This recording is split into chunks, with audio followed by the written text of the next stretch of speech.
నమస్తే అండి. శ్రీ గురుభ్యో నమః. మహాగణాధిపతయ నమః. శ్రీమాత్రే నమః. ఈరోజు మనము ద్వాదశ రాశుల వాళ్ళకి డిసెంబర్ 2025 రాశి ఫలాలు ఎలా ఉండబోతున్నాయో తెలుసుకునే ప్రయత్నం చేద్దాము. కానీ దానికంటే ముందు డిసెంబర్లో గ్రహ గోచారం ఎలా ఉంది, ఏ గ్రహం ఎప్పుడు ట్రాన్సిట్ అవుతుంది, ఏ రాశిలోకి ట్రాన్సిట్ అవుతుంది అనే ఒక ఇన్ఫర్మేషన్ గ్యాదర్ చేసుకుందామండి. మొదటగా మనము రవి గ్రహం గనక చూసుకున్నట్లయితే రవి డిసెంబర్ 1వ తారీఖు నుంచి 15వ తారీఖు వరకు కూడా వృశ్చిక రాశిలో సంచారం జరగడము, దాని తర్వాత నెలాఖరి వరకు అంటే 31వ తారీఖు వరకు కూడా మనకి ధనుసు రాశిలో సంచారం జరగడం అనేది కనిపిస్తుంది. చంద్రుడు ఎలాగో మనకి 2.5 రోజులకి రాశి మారుతూ ఉంటారు కాబట్టి చంద్రుడి పరిజ్ఞానం మనకు అంతగా తీసుకోము మేజర్ ట్రాన్సిట్స్కి సంబంధించి. సో కుజుడు కనుక చూసుకున్నట్లయితే డిసెంబర్ 7వ తారీఖున ధనుసు రాశిలోకి సంచారము, దానికంటే ముందు మొదటి 6 రోజులు కూడా వృశ్చిక రాశిలో సంచారము, రవి కుజుల యొక్క కలయిక మొదటి 6 రోజుల వరకు కూడా ఉంటుంది వృశ్చిక రాశిలో. తర్వాత డిసెంబర్ 7వ తారీఖు నుంచి డిసెంబర్ 31 వరకు కూడా కుజుడు ధనుసు రాశిలో సంచారం జరగడం అనేది కనిపిస్తుంది. గురుగ్రహం చూసుకున్నట్లయితే వక్రిగతిలో ఉండి ఫస్ట్ 5 days అంటే 1వ తారీఖు నుంచి 5వ తారీఖు వరకు కూడా గురువు మనకి కర్కాటక రాశిలో సంచారం జరిగి వక్రిగతిలో మనకి మిథున రాశిలోకి ఎంటర్ అవ్వడం అనేది కనిపిస్తుంది అనమాట. అండ్ మనము చాలా ఎపిసోడ్స్లో ఇదివరకు కూడా చెప్పుకున్నాము, గురువు మనకి ఈ సంవత్సరం అతిచారి లో ఉంటారు ట్రాన్సిట్లో అని, అంటే ఫాస్ట్ మూవ్మెంట్ ఉంటుంది. సో మిథున రాశిలో సంచారం జరుగుతుందన్నమాట 5వ తారీఖు నుంచి నెలాఖరి వరకు కూడా. శనిని చూసుకున్నట్లయితే మీనరాశిలో సంచారము పూర్వభాద్ర నక్షత్రంలో నుంచి సంచారం జరుగుతుంది. రాహు చూసుకున్నట్లయితే గనక కుంభరాశిలో శతభిష నక్షత్రంలో సంచారము, కేతు పూర్వ ఫాల్గుని నక్షత్రంలో సింహరాశిలో సంచారం జరగడము. అండ్ బుధుడి కనుక చూసుకున్నట్లయితే మొదటి 16 రోజులు కూడా మనకి వృశ్చిక రాశిలో సంచారము, తర్వాత ధనుసు రాశిలోకి సంచారం అనేది కనిపిస్తుంది. అండ్ శుక్రుడు కనుక చూసుకున్నట్లయితే మొదటి 20 రోజులు కూడా మనకి వృశ్చిక రాశిలో సంచారము, దాని తర్వాత ధనుసు రాశిలోకి సంచారం జరుగుతుంది. సో ఇలాంటి గ్రహగతులని మనం గనక పరిశీలించినట్లయితే ఎక్కువ మనకి ధనుసు రాశి వృశ్చిక రాశి యాక్టివేషన్ అనేది కనిపిస్తుంది. అండ్ మనకి శుక్రుడు మనకి వృశ్చిక రాశిలో సంచారం, తులారాశి నుంచి వృశ్చిక రాశిలో, తర్వాత వృశ్చిక రాశి నుంచి ధనుసు రాశిలోకి, ఇక్కడ కూడా మనకి జలతత్వమైన వృశ్చిక రాశి యాక్టివేషన్లో ఉండడము. అండ్ మనకి శని కూడా మీనరాశిలో సంచారము, జలతత్వ రాశి అవ్వడము.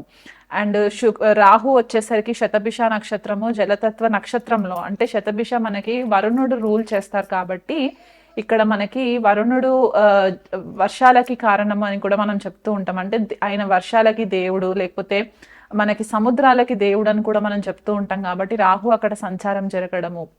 అండ్ రవి కూడా మనకి మొదట 15 రోజులు వృశ్చిక రాశిలో సంచారము, తర్వాత మనకి ధనుసు రాశిలో సంచారము. సో ఇలాంటి ట్రాన్సిట్ని మనము చూసుకున్నట్లు అయితే గనక మనకి గ్లోబల్ లెవెల్గా చూసుకుంటే మనకి వాటర్కి సంబంధించి, అంటే జలానికి సంబంధించి కొద్దిగా మనకి ఇష్యూస్ రావడం, అంటే సైక్లోన్స్ రావడము, టైఫూన్స్ రావడము, లేకపోతే వాటర్కి సంబంధించి యాక్సిడెంట్స్ జరగడం, అంటే కొంతమంది బీచెస్కి వెళ్ళడము, అక్కడ ఇష్యూస్ రావడము, లేకపోతే యాక్సిడెంట్ జరగడము, వీళ్ళు కొద్దిగా నెగ్లిజెన్సీ తోటి ఉన్నప్పుడు కొద్దిగా యాక్సిడెంట్స్ జరగడము వాటర్కి సంబంధించి ఇవి ఎక్కువ కనిపిస్తూ ఉన్నాయి. కాబట్టి వీళ్ళనంత మట్టుకు ద్వాదశ రాశులు అందరూ కూడా ఇదొక కామన్ పాయింట్ గుర్తుపెట్టుకోండి. ఎక్కడన్నా నదీ స్థానాలకు వెళ్ళినా, సముద్ర స్థానాలకు వెళ్ళినా కొద్దిగా అలర్ట్గా ఉండే ప్రయత్నం చేసుకోండి. మనకి ఈ ట్రాన్సిట్స్ వల్ల చలి తీవ్రత కూడా ఎక్కువ జరిగే ఛాన్సెస్ కనిపిస్తుంది. మనకి తెలుగు రాష్ట్రాలలో చలి కూడా ఎక్కువ ఉంటుంది. ఈ కోల్డ్ ఫ్రంట్ అనేది అయితే చెప్తూ ఉంటామో, ఈ మొదట 15-16 రోజులు కూడా కోల్డ్ ఫ్రంట్ అనేది ఎక్కువ ఉండి ఉష్ణం చలి ఎక్కువ అయ్యే ఛాన్సెస్ కనిపిస్తూ ఉన్నాయి. సో అది కూడా ఒకటి మైండ్లో పెట్టుకోండి. ఎవరైనా సముద్ర తీరంలో ఉన్నవాళ్ళు వేరే దేశాలలో ఉంటే గనక ఈ జలాశయాలకి వెళ్ళినప్పుడు కొద్దిగా కేర్ఫుల్గా ఉండండి. ఎలాంటి వాటర్ స్పోర్ట్స్కి చేసుకున్నా కూడా కొంచెం కేర్ఫుల్గా ఉండి ప్రికాషన్స్ తీసుకోండి. అండ్ ఇమోషన్స్ పైన డెసిషన్స్ తీసుకోకండి. ద్వాదశ రాశుల వాళ్ళకి అందరికీ కూడా ఇది ఒక కామన్ పాయింట్ అన్నమాట. ఎటువంటి డెసిషన్స్ లైఫ్కి సంబంధించి మేజర్ ఈవెంట్స్కి సంబంధించి డెసిషన్స్ మీరు ఏవైతే తీసుకుంటారో అవి ఇమోషన్స్ మీద తీసుకున్నట్లయితే కనుక మీకు చాలా మట్టుకు నష్టపోయే ఛాన్సెస్ కనిపిస్తున్నాయి. కాబట్టి కొద్దిగా లాజికల్గా ప్రాక్టికల్గా ఆలోచించి మీరు డెసిషన్స్ తీసుకునే ప్రయత్నం చేసుకోండి. అండ్ ఇండివిజువల్గా ఏ రాశి వాళ్ళకి ఎలాంటి రిజల్ట్స్ ఉండబోతున్నాయి అనేది నేను మీకు వివరిస్తాను. మీనరాశి వాళ్ళకి లేదా మీన లగ్నం వాళ్ళకి డిసెంబర్ నెల ఎలా ఉండబోతుందో చూద్దామండి. మీనరాశి వాళ్ళకి లగ్నంలోనే అంటే మీనరాశిలోనే శని సంచారం జరగడము, చతుర్థంలో గురు సంచారము వక్రిగతిలో మిథున రాశిలో డిసెంబర్ 5వ తారీఖు నుంచి మొదలవుతుంది. రాహుకేతు సంచారం కనుక చూసుకుంటే షష్ఠ వ్యయ స్థానాలలో రాహుకేతు సంచారం జరగడము, and Ravi Budha Guru and శుక్రుడు గనక చూసుకున్నట్లయితే గనక మనకి భాగ్యస్థానము అండ్ దశమ స్థానంలో వీళ్ళ యొక్క ఎఫెక్ట్స్ కనిపించే ఛాన్సెస్ ఉన్నాయి. కాబట్టి ఇలాంటి గ్రహస్థితిని గనక మనం చూసుకున్నట్లయితే మీనరాశి వాళ్ళకి ఏలినాటి శని ప్రభావంలో ఉన్నారు.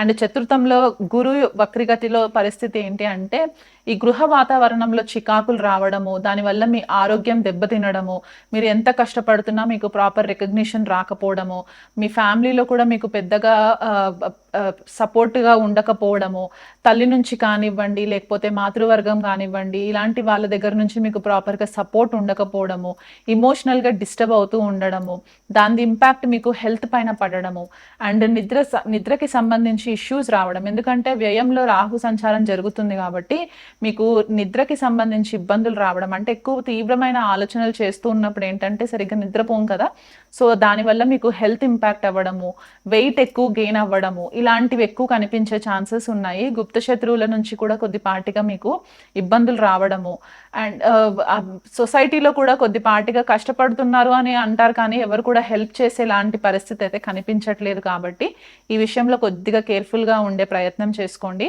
ఎప్పుడైతే మనకి రవి కుజుడు దశమ స్థానంలో ధనుసు రాశిలోకి సంచారం జరుగుతుందో ఆపోజిట్లో మనకి గురువు సంచారం కూడా జరుగుతుంది. కాబట్టి అప్పుడు మీకు ఒక స్టెబిలిటీ అనేది కనిపించే ఛాన్సెస్ ఉంటాయి. అంటే మొదటి 15 రోజులు కూడా మీకు కొద్దిపాటిగా డిస్టర్బెన్సెస్ కనిపిస్తూ ఉన్నా నెక్స్ట్ 15 రోజులు కూడా మీకు చాలా రిలీఫ్ ఉండడానికి ఛాన్సెస్ ఎక్కువ ఉన్నాయి. అప్పుడు మీ మాటకు ఒక విలువ పెరగడానికి పాసిబిలిటీస్ ఉంటాయి. అంటే గృహంలో మీ మాటకి విలువ పెరగడానికి ఛాన్సెస్ ఉన్నాయి. రెగ్యులర్గా దైవారాధన చేసుకోండి.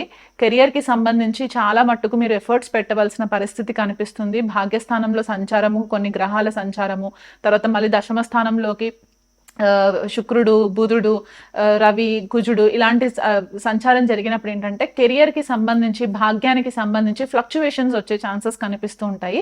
మీరు అనుకున్నది ఒకటి అక్కడ అయ్యేది ఒకటి ఇలాంటి సిచ్యువేషన్స్ కనిపిస్తూ ఉంటాయి అన్నమాట.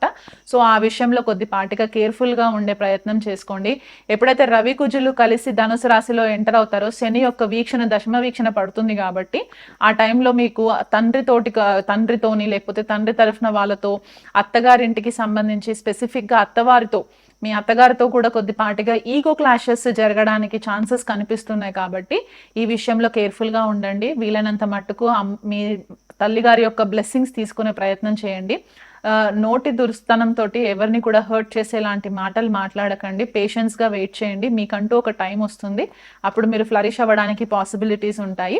సో ఏల్నాటి శని ప్రభావంలో ఉన్నారు కాబట్టి రెగ్యులర్గా శనికి తైలాభిషేకం చేయించుకోవడము, 19,000 సార్లు జపం చేయించుకోవడము, గురువు కూడా మీకు ఫేవరబుల్గా చతుర్థ స్థానంలో గురువు కూడా ఫేవరబుల్గా లేరు కాబట్టి శత్రుక్షేత్రంలో ఉన్నారు. కాబట్టి గురువుకి సంబంధించి శనగలు దానం చేయడము లేకపోతే శనగలు నానబెట్టి గోవుకి తినిపించడము ఇలాంటివి చేసుకున్నట్లయితే కనుక మీకు కొద్దిపాటిగా రిలీఫ్ వస్తుంది. అండ్ అది కాకుండా లక్ష్మీదేవి ఆరాధన రెగ్యులర్గా చేసుకోవడము, దుర్గాదేవి ఆరాధన చేసుకోవడము, లేదా మీ ఇష్టదేవత ఇంకా ఎవరైనా వేరే అమ్మవార్లు ఎవరైనా ఉంటే కనుక మీ కులదేవత మీ ఇంటికి సంబంధించిన దేవతలు ఎవరైనా ఉంటే వాళ్ళని రెగ్యులర్గా మీరు ప్రేయర్స్ చేస్తూ ఉండడము, టెంపుల్ విజిట్ అవుతూ ఉండండి. వీలైనంత మట్టుకు మీరు ఎంత దైవక్షేత్రాలు విజిట్ చేస్తే మీకు అంత మంచి రిజల్ట్స్ వస్తాయి. సో ఇవన్నీ ఫాలో అవుతూ వీలైనంత మట్టుకు మెడిటేషన్ ప్రాక్టీస్ చేసుకోండి. దానివల్ల కూడా మీకు ఈ స్లీప్లెస్ ఇష్యూస్ ఇన్సోమ్నియా రాకుండా ఉండడానికి ఛాన్సెస్ ఎక్కువ కనిపిస్తాయి.